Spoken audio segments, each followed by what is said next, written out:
before the world knew what was possible, before science reached into the past. There was a quiet island in the middle of the ocean. It was called Isla Nublar. It sat far from cities and noise, surrounded by waves and wind.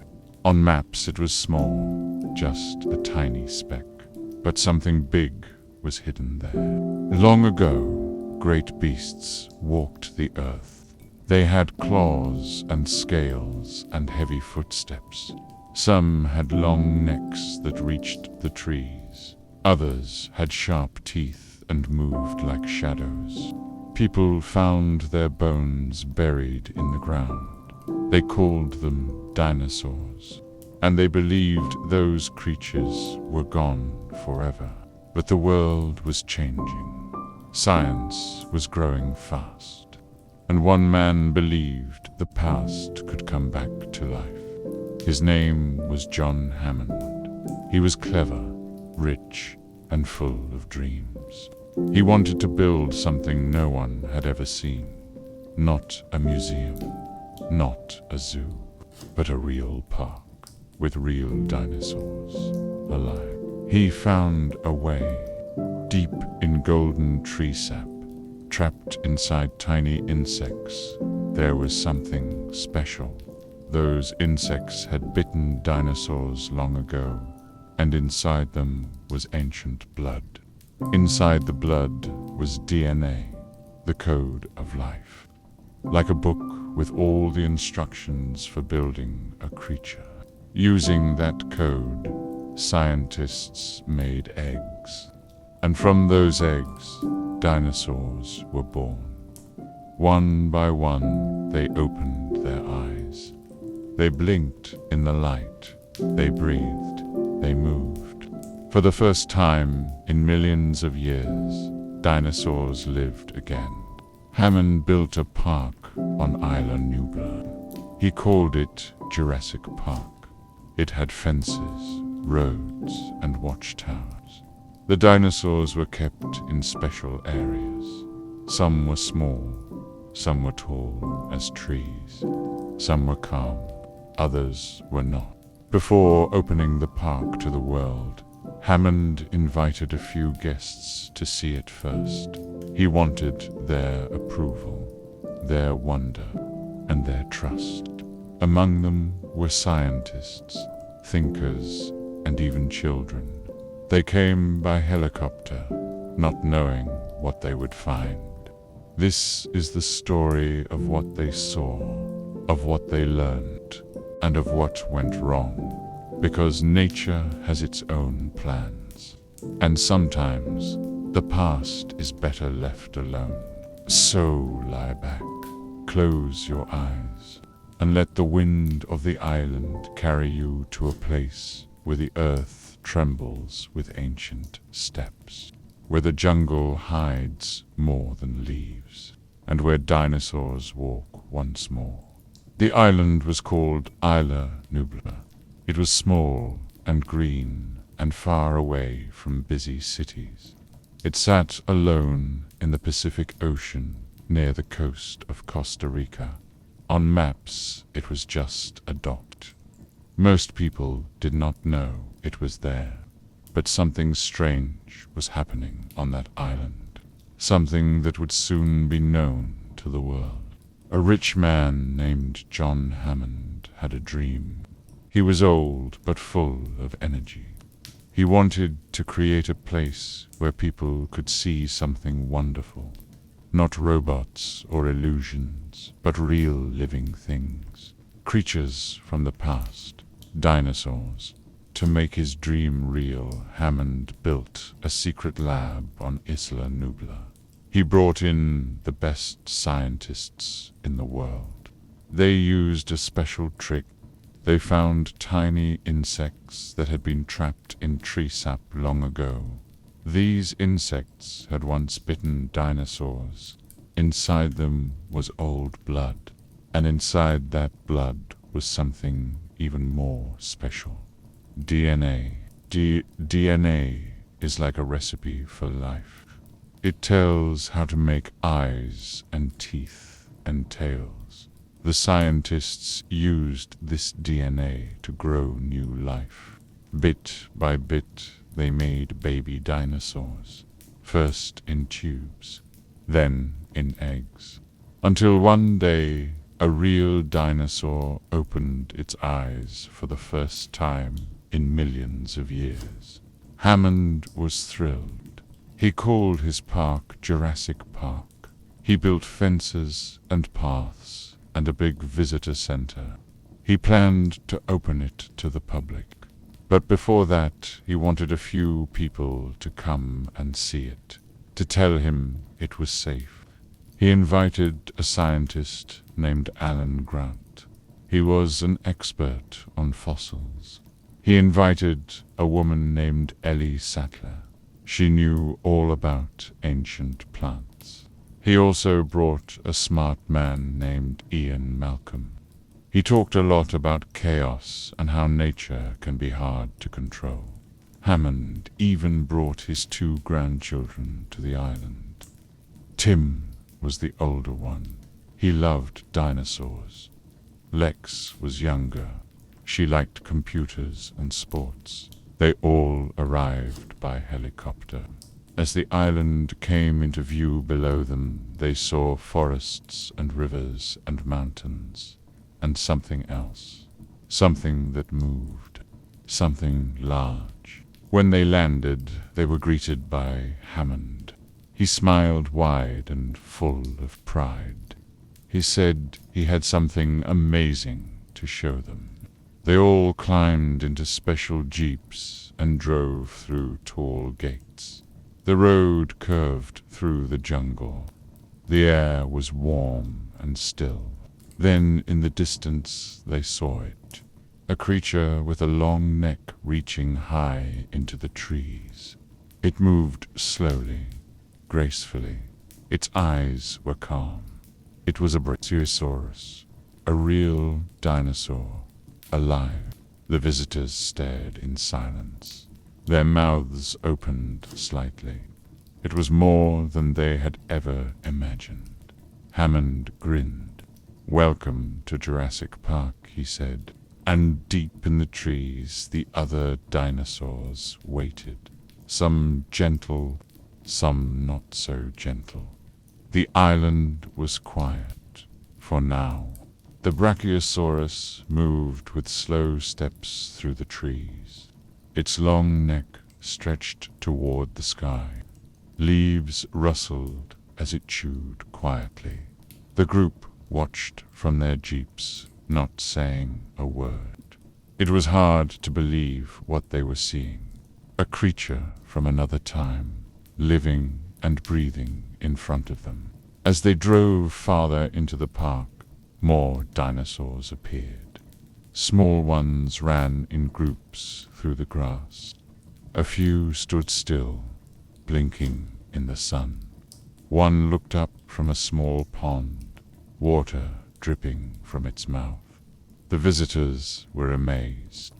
Alan Grant leaned forward, watching every movement.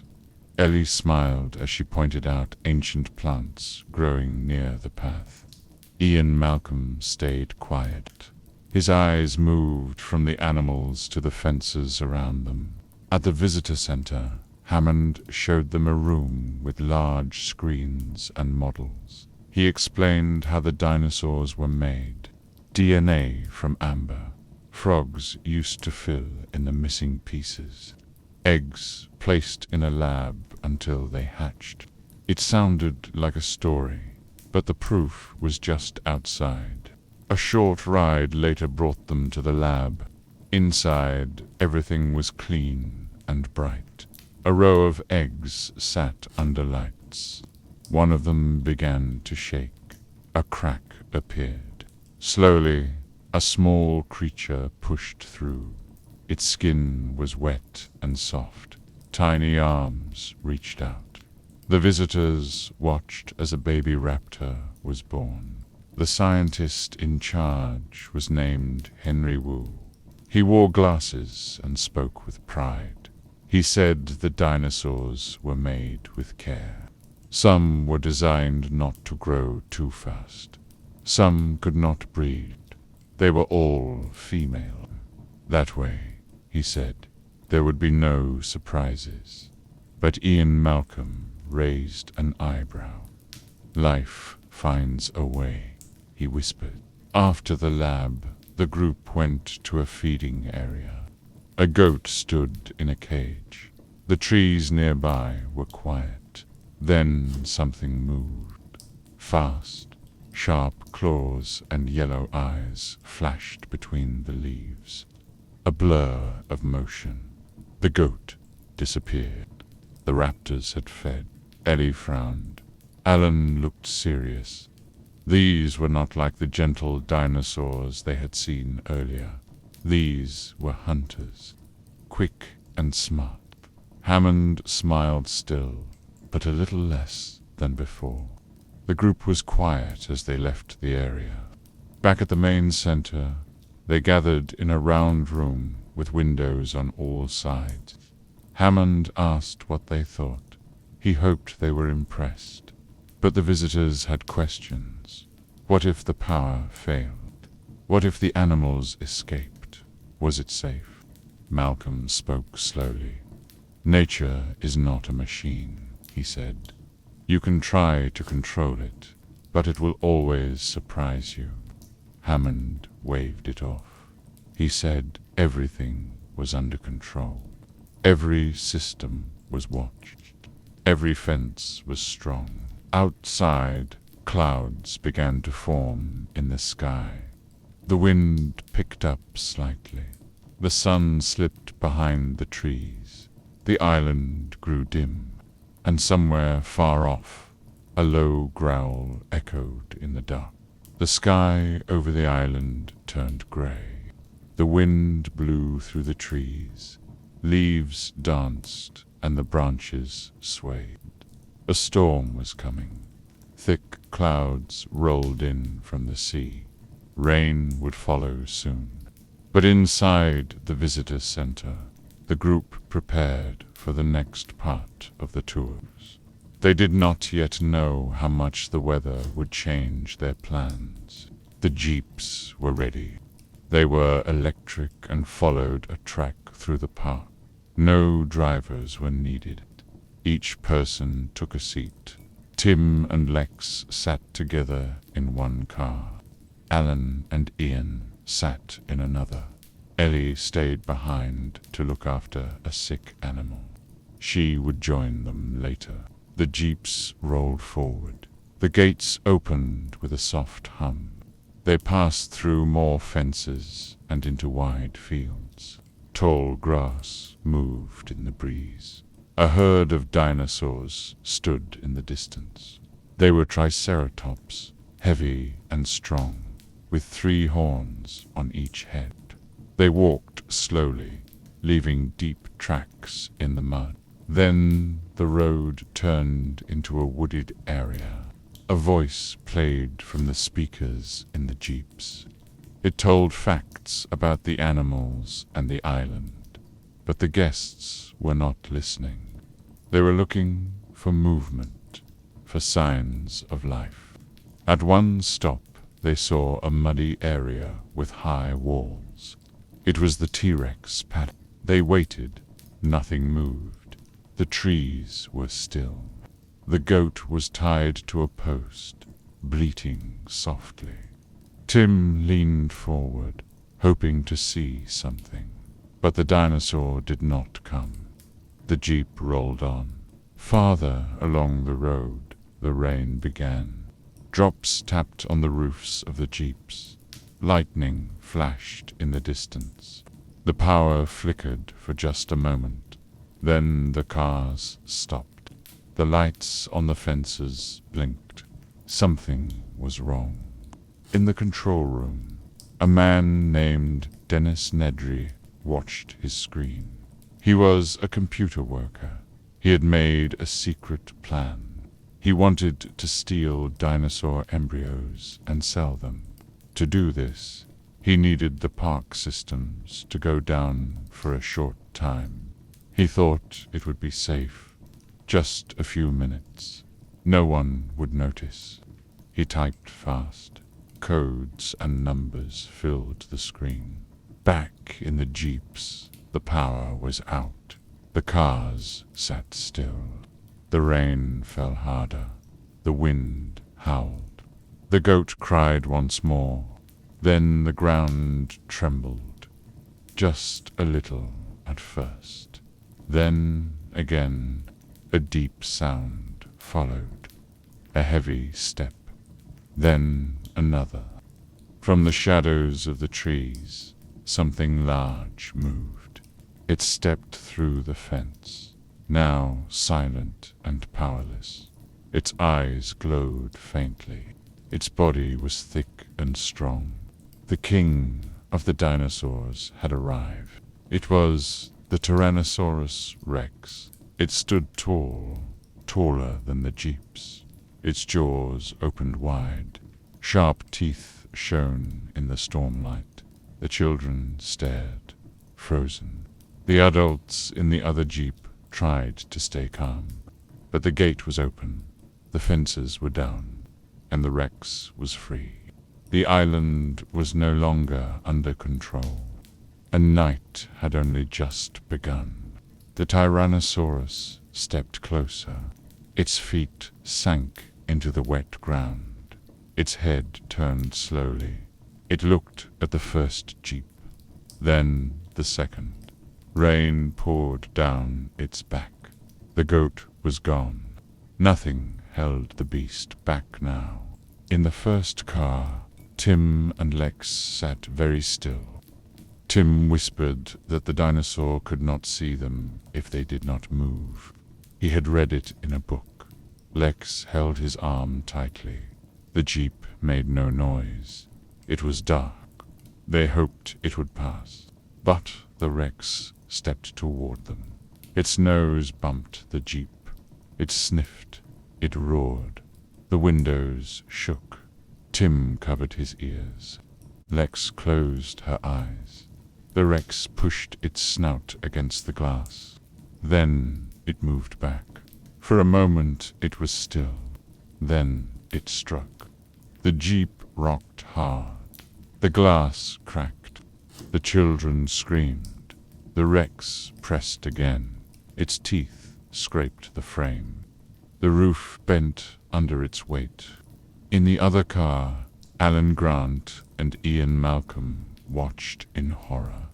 Alan opened his door slowly. He whispered that he was going to distract the Rex. Ian followed. He picked up a flare and lit it. The red light glowed in the dark. He waved the flare. The Rex turned its head. It saw the light and followed. Ian ran. The ground shook behind him. The Rex chased him through the rain. Trees snapped. Mud flew. Alan reached the first car. He opened the door. Tim and Lex were crouched low. He told them to stay quiet. He tried to open the back door, but it was stuck.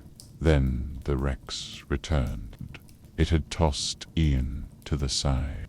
He lay still near some trees. The Rex roared again. Alan grabbed Lex and pulled her from the car. Tim was trapped inside. The car shifted. Then it tipped. The Rex had pushed it over the edge of a wall. The jeep tumbled down the hill. It crashed through trees and landed upside down. Tim was inside, holding on tight. Alan and Lex slid down after it. They called for Tim, but he did not answer. Alan reached the jeep and pulled the door open. Tim was there, shaken but alive. They crawled out into the mud. The jungle around them was quiet. The Rex was gone for now. Back at the visitor center, the staff worked in panic. Dennis Nedry had vanished. The computer systems were still down. The phones did not work. The fences were off. Ellie and the game warden, Muldoon, tried to make a plan. They would go out and search. They needed to find the others, and fast. But outside, the storm still raged, and deep in the trees, other dinosaurs had begun to move. The jungle was dark and wet. Alan Grant moved slowly, holding Lex's hand. Tim followed behind. Their clothes were soaked. Their shoes slipped on the mud. The trees above them whispered with rain. Somewhere far off, a dinosaur cried out. Alan looked up. The fence lights were still off. No signals, no help. They had to find shelter and wait for daylight. He told the children they would be safe if they stayed quiet and stayed close. Lex nodded. Tim said he would try. They walked until they found a large tree. Its branches were thick and low. Alan helped the children climb into it. They rested on a wide limb. High above the ground, they could see the jungle stretch in every direction. The storm had passed, but the forest still dripped with water. Alan kept watch while the children rested. Lex leaned against Tim. Tim leaned against a branch. Their eyes began to close. Alan looked out over the trees. Somewhere on this island were more dinosaurs. He hoped none of them could climb. As morning came, the jungle lit up with soft gold light. Birds sang, bugs buzzed, and below the tree a shadow moved. A large dinosaur walked into the clearing. It had a long neck and gentle eyes. It was The children woke slowly. When they saw the dinosaur, they gasped, not in fear, but in wonder. It reached up with its long neck and plucked leaves from a high branch. It chewed calmly. Its huge body barely made a sound. Alan smiled. He whispered that not all dinosaurs were hunters. Some were peaceful. Some just wanted to eat leaves and be left alone. The children watched as more of the herd stepped into view. The ground shook gently with each step. The brachiosaurs moved like giants made of clouds, slow and quiet. One of them stretched its neck close to the tree. It looked at the children. Lex froze. Tim giggled. The dinosaur blinked and moved on. After a quiet meal of fruit and leaves, the three climbed down from the tree. They had to keep moving. They needed to find the road or the fence or someone who could help. Alan led the way. Back at the center, Ellie and Muldoon prepared the jeep. The fences were still down. The phones were silent. They drove carefully through the park, passing broken trees and twisted metal. They found Malcolm, injured but alive. He was taken back to the center to rest. The T-Rex had vanished into the jungle, but that was not the only danger. The raptors had escaped. Muldoon knew what that meant. These were not slow creatures. They were fast, smart, silent. He loaded a weapon and went out alone to track them. Ellie went to reset the power. They hoped it was not too late. Boar in the trees, Alan, Lex, and Tim kept walking, step by step, their shoes muddy, their clothes torn. But they were alive, and for now, that was enough. The jungle grew quiet again. Alan Grant led the children through tall grass and winding paths. Birds chirped in the trees. Strange shapes moved in the distance. Every step they took felt careful and slow. Alan watched for danger. He kept his voice low. They had to stay hidden. After a while, they found a small stream. The water was clear and cold. Lex cupped it in her hands and drank. Tim looked for fish.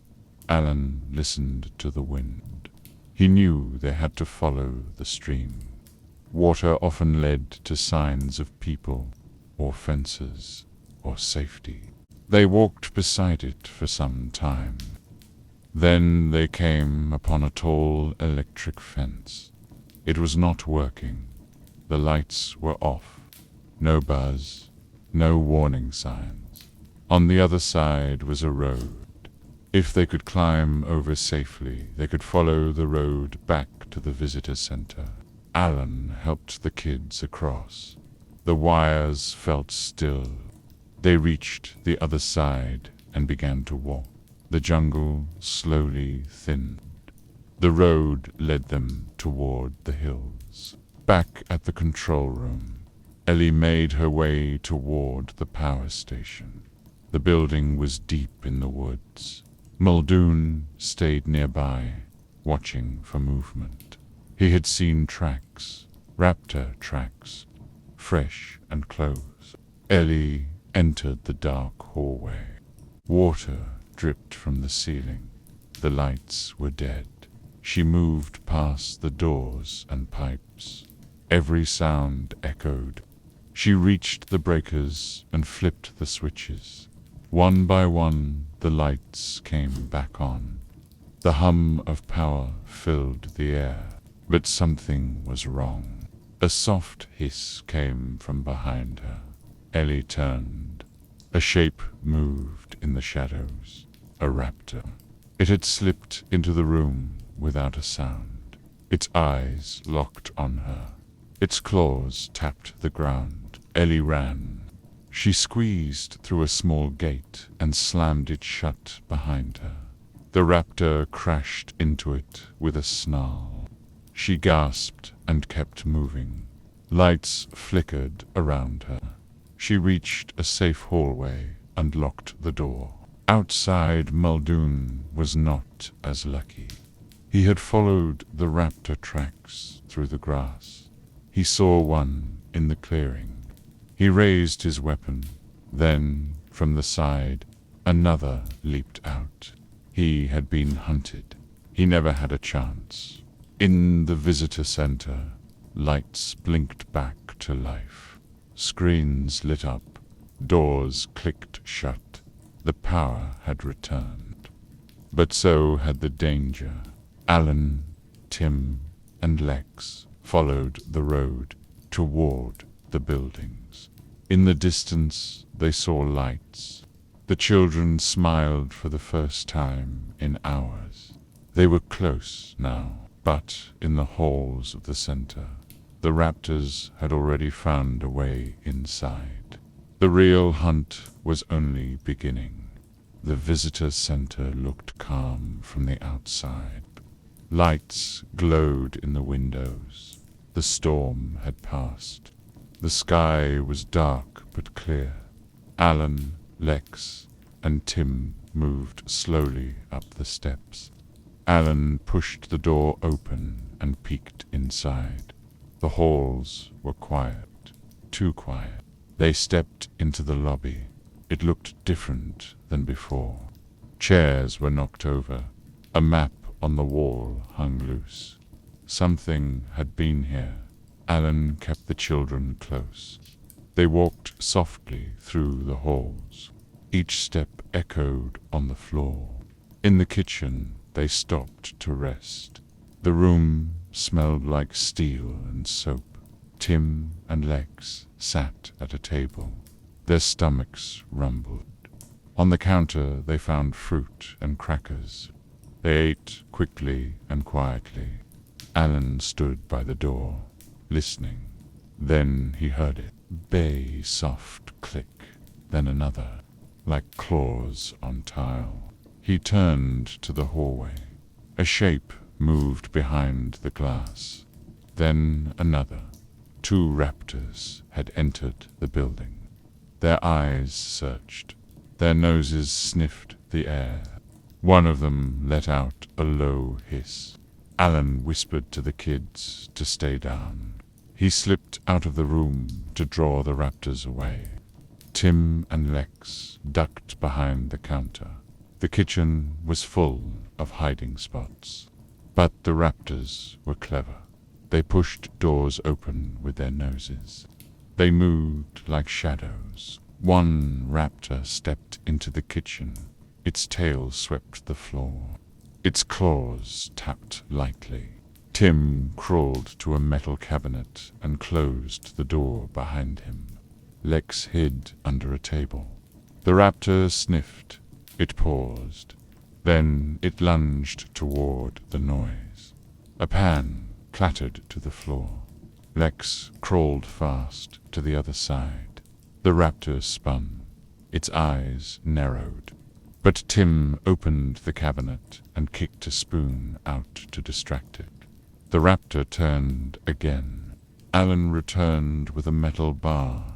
He slammed it against the wall. The raptors ran after him.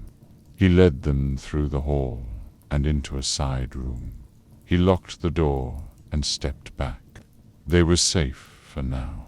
Ellie found them a few minutes later. She hugged the children tight. Alan nodded. They had to find a way to stop this. The park was no longer a park. It was something wild. They made their way to the control room. The doors were strong. Inside, the computers buzzed. Lights blinked. A worker named Ray Arnold had tried to reboot the system earlier, but never returned. The chair at his desk was empty. Tim stepped forward. He looked at the screen. He had used computers before. This one was different, but he clicked carefully, file by file, window by window. Then something worked. The fences came online. The doors locked tight. A voice said systems restored. The group breathed out, but the raptors were still inside the building. And they had not given up. The doors to the control room were sealed. For the moment, they were safe. Alan looked at the screen. Lights on the map of the park blinked back to life. Fences were active. Systems were stable. But the raptors were still hunting. And now they were angry. Tim sat in the corner, tired but proud. He had brought the system back online. Lex leaned against Ellie. Her eyes were heavy. Alan paced slowly, thinking. They could not stay here forever. Outside the control room, the raptors moved through the halls. They sniffed the air. They tapped their claws on the floor. They listened. They remembered. One of them found the door to the ventilation shaft. It sniffed the edge. Then it jumped. Inside the room, the group heard the thump. Then the creak of metal. Alan looked up. The vents. He climbed up to check. The shaft was dark and narrow. He crawled forward. Lex followed. Then Tim. Ellie came last. They moved carefully, trying not to make noise. Below them, the raptors waited. A sudden clang. A raptor leaped and struck the vent. The whole shaft shook. Lex cried out. Alan reached back and took her hand. They kept crawling. The vent opened into the lobby. Bave dropped down one by one. The skeleton of a dinosaur display stood in the center, tall and grand. Bones stretched to the ceiling. Then a loud crash. A raptor burst through the side door. It leaped onto the bones. The whole display swayed. Another raptor came from the stairs. Alan stepped in front of the children. Ellie grabbed a metal bar. They circled slowly. The raptors hissed and snapped their teeth. Suddenly, the building shook. A deep roar filled the room. The front wall shattered. A massive shape stepped through. It was the Tyrannosaurus, eyes wild, teeth flashing. It had followed the sound. The raptors turned toward it. The Rex lunged. One raptor jumped, but too late. The jaws snapped shut. Bones cracked. The second raptor attacked. The Rex swung its tail and sent it flying. Alan pulled the children back. Ellie shouted to run. They darted past the fight and out the side door. In the chaos, the bones fell. The T-Rex roared again. The raptors were gone. Outside, a helicopter waited near the landing pad. The pilot had returned. Hammond stood nearby, pale and shaken. Alan waved. The doors opened. One by one, they climbed aboard. Lex clutched Tim. Ellie held Alan's arm. They lifted into the sky. Below, the island faded into trees and mist. The dinosaurs roamed free. The fences were up again. But the island was no longer safe. No longer a park. Bend as the wind brushed their faces. They all knew one thing. They would not be coming back.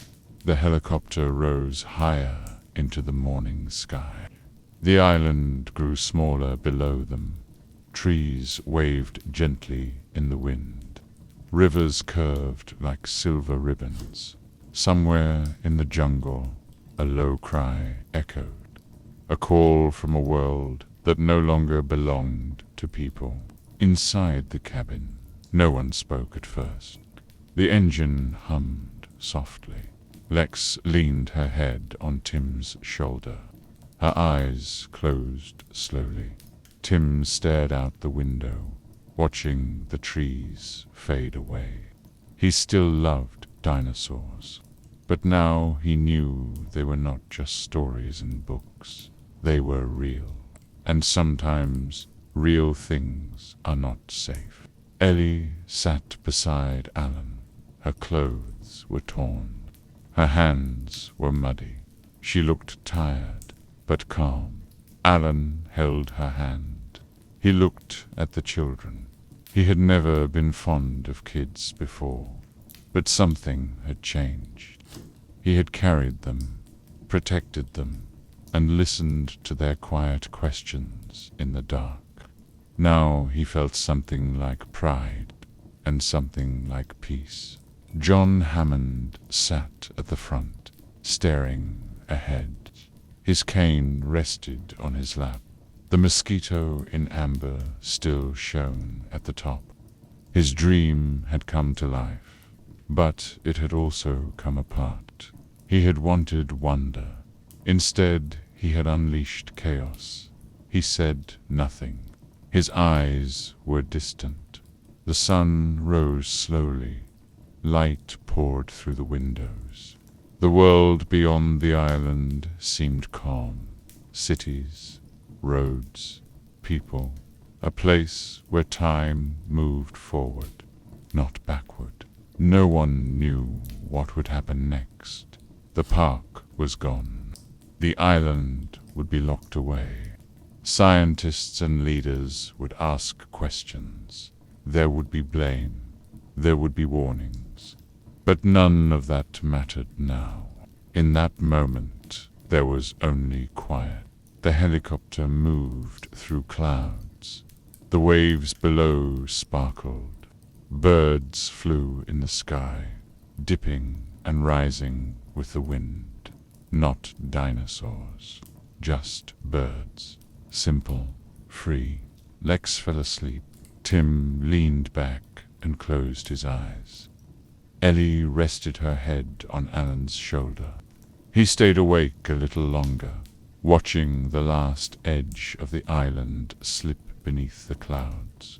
The past had returned, but it had not stayed. Nature had spoken, and like always, It had spoken in its own voice, soft at times, tear, and sometimes loud enough to shake the earth. The world outside the island kept turning. Cars moved along roads. People read their papers and drank warm drinks. Most of them never knew what had happened far away across the sea. They did not hear the roars. They did not feel the ground shake. They did not see the eyes of creatures thought lost forever. But for those who had been there, the memory stayed. Alan Grant returned home. He spent time at the dig site again, brushing away sand from old bones. But now, when he looked at them, he saw something more. He had seen the bones walk. He had heard their breath. Fossils were no longer just quiet shapes in the ground. They were echoes of something real. Ellie worked with plants again. She studied ferns and leaves and blooming flowers. But now she understood how deeply life connects. Ancient plants, ancient animals, the balance of things. Life had survived for so long without humans. It would go on with or without them. Tim read everything he could find about computers and science. He had helped bring the systems back online. He had faced fear and stayed strong. One day he thought maybe he would become a scientist too, but a careful one who asked more questions than answers. Lex liked to run again, to breathe fresh air and laugh out loud. She stopped being afraid of thunder. She started looking up at birds and thinking maybe they were not so different from dinosaurs after all. John Hammond gave no more speeches. He did not rebuild the park. He stayed quiet. He looked out the window of his home and listened to the wind. He had chased a dream and had come close. But in the end, nature had reminded him of something important. That life is not made to be kept behind glass. Somewhere far away, the island still sits in the ocean. The fences have fallen. The roads are covered with vines. The buildings are empty, but the trees are full. The rivers still flow, and the dinosaurs remain. They move through the jungle, slow and careful. They hunt, they eat, they rest in the sun. They do not know they were made by people. They only know they are alive. The world may forget the name Jurassic Park, but the island will remember. And if the wind is just right, and the waves are still, and you listen very closely, you might just hear it. A deep rumble in the distance. The sound of the past, walking softly through the trees. Thank you for listening to this gentle retelling of Jurassic Park. We hope it carried you to a quiet place, full of wonder and adventure, where dinosaurs walk through the trees and the wind hums with ancient memories. Stories like this remind us how small we are, and how big the world can feel when we imagine it through curious eyes. Even when the past feels far away, it can still reach us in dreams, in stories, and in quiet moments like this. So, as you close your eyes tonight, remember that curiosity is a gift, that nature is full of surprises, and that sometimes the best adventures begin when we slow down, breathe deep, and listen to the quiet. Good night, and may your dreams be filled with soft footsteps, gentle skies, and peaceful places where imagination lives. Until next time.